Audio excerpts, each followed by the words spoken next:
Hello. Itong ganda oh. Ayan. Ganda ng lugar nila guys. Ayan oh. Puro snow. Ano kasi kami, nag-camping ba? Parang nagka-camping kami. Yan dagat guys oh. Ayoko nang pumunta doon sa may basa-basa kasi delikado pa. Ayan, naglalakad kami pa uwi na guys. Punta na kami sa school. Balik na.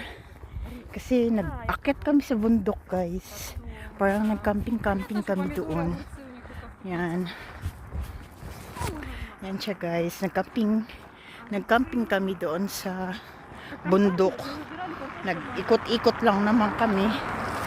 Yan. Yan siya guys.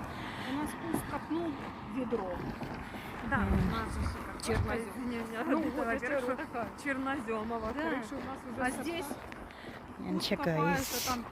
Ang ganda yung mga kaklase ko naglalakad. Yun nasa likod namin, teacher namin ba. Ayan guys. Ayan. Pabalik na kami sa school. Hirap naman ang ganito kung saan kami dinadala. Okay lang din, nag-enjoy kami pero yung shoes ko, ilang beses na ako na-injured dito. 2 times na. So, ayoko nang ma-injured pa. Kaya dumadaan ako guys sa mga buhangin. Kasi napakadelikado ng kalsada ba nila.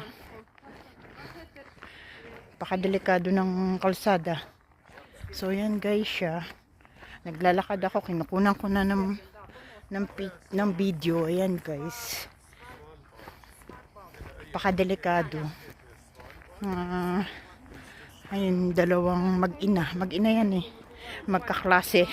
Magkaklase rin. So yan, para mag-take sila ng course ng Norwegian guys. Yan guys, ayoko nang bumalik dun sa pinagdaanan ko kanina kasi natakot na ako. Sobrang dulas, halos napuputol na yung paghinga ko. Ayan guys. Yeah, oh, ang ganda oh. Diba? Just like a kid. Ayan siya guys.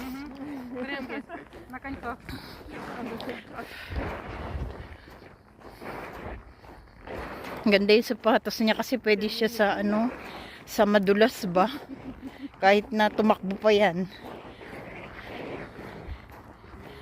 Tumakbo siya, okay lang.